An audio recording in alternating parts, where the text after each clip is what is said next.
isn't this interesting? A new study by the American Psychological Association says people with dark triad personalities are likely to engage in victimhood and virtue signaling to extract wealth, attention, and power from others. What are dark triad personalities? Narcissism, Machiavellianism, and psychopathy. All personalities associated with malevolent traits. The study found that psychopaths are more likely to exploit the natural human urge to help those who are suffering by exaggerating or lying about their victimhood for self-gain. Researchers focused on people who make a public spectacle of their suffering, label themselves as victims, and demand compensation for their pain so they can take advantage of guilt-ridden people. Now, who does that remind you of? I will never be the man that this did not happen to.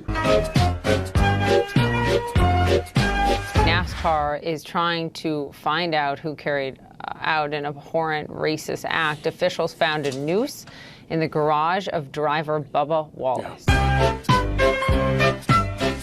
A 12-year-old African-American girl says that her classmates called her hair ugly and nappy as they pinned her down and cut several of her dreadlocks.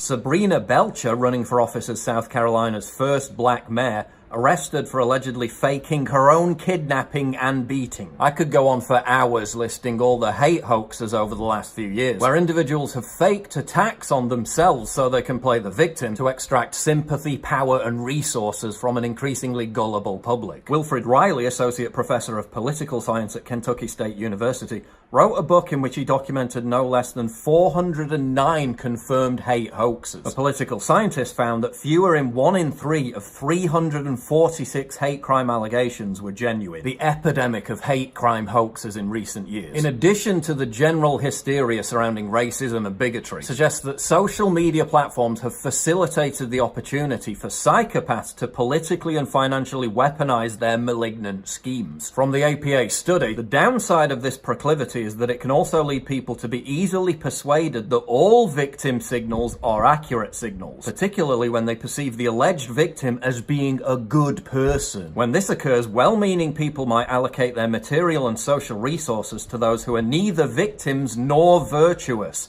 which necessarily diverts resources from those who are legitimately in need. As opposed to psychopaths, the study found that narcissists are more likely to engage in virtue signaling than victimhood, because of their grandiose view of themselves. And as we know, virtue signaling is almost exclusively a behavior exhibited by leftists. Narcissists manipulate public behavior by feigning concern for left-wing political causes, by fabricating proactive behavior while privately doing nothing, or even the opposite. I'm so sorry. Lily, would you take an unaccompanied child into your own home? Is that 100%. Something you've considered? 100%. Yeah. Who wouldn't?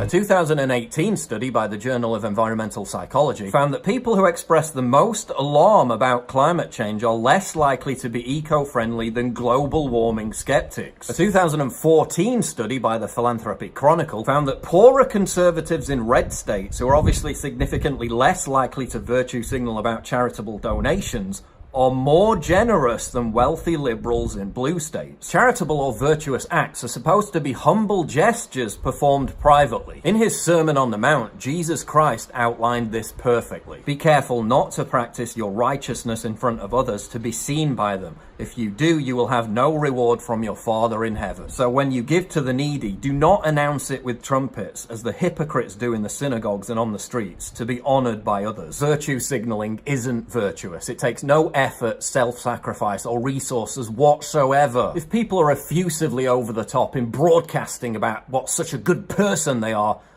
chances are they're the exact opposite. Chances are they're actually a dark triad. Virtue signaling is a substitute for thinking. It's mindless groupthink amplified by contrived mob outrage. The purpose of virtue signaling is to incentivize others to regurgitate glib leftist narratives and create giant echo chambers. A large component of virtue signaling is Twitter cancel culture. Joining the mob in a pile-on against whoever's turn it is to be harassed and publicly shamed for a 10-year-old tweet is itself a virtue signal. By juxtaposing themselves against the wickedness of the accused, they seek to obtain reflective virtue. By hoisting a metaphorical pitchfork and joining the unhinged rabble, they too can burn the witch. Which is interesting because a not too dissimilar thing happened 320 years ago during the Salem witch trials. Just like Twitter cancel culture and deplatforming, in Salem, Massachusetts, the original witches to be accused were individuals who were disliked by the community. Malcontents, antisocials, weirdos, slaves.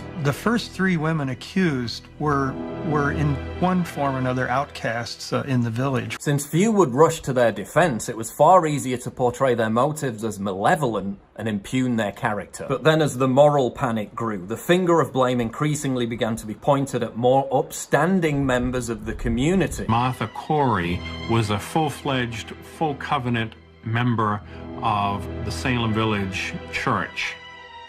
If Martha Corey could be a witch, then anyone could be. How far has the needle moved on social media in terms of deplatforming, from affecting controversial or offensive figures to those considered more mainstream? Back in Salem, Massachusetts, as the hysterical contagion of the witch hunt spiraled out of control, it began to ensnare people who thought they were safe. In Salem, this came to a head when a former minister of the village, Reverend George Burroughs, was accused of being a witch. It came to a head when Martha Corey and Rebecca Nurse, 2 of the most benevolent members of the community and both devout church members, were accused of being witches. Nurse's sister, Sarah Cloyce, was also accused of being a witch. Why? Because she defended her sister. Is Twitter cancel culture that different?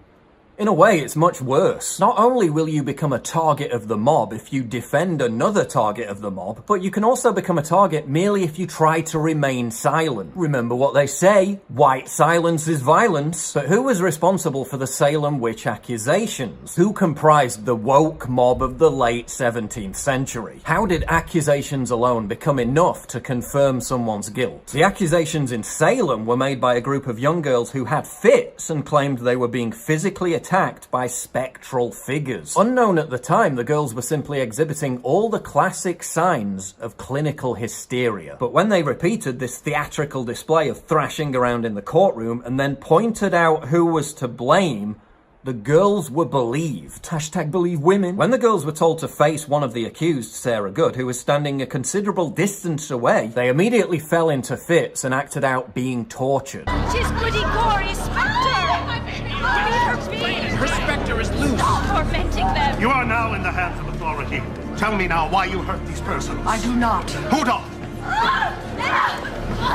After they recovered, the girls claimed that Good's spectre had tormented them. This came to be known as spectral evidence, and in many circumstances was considered satisfactory for ascertaining guilt. Now, what does that remind you of? The leftist dogma that words, a non-physical abstraction, can cause physical harm. The notion that offensive speech is violence. Your speech could incite the same kind of violence. You, a faculty member at an American public university, paid for by taxpayer dollars, are conflating speech with violence. Yes. Speech can be violent.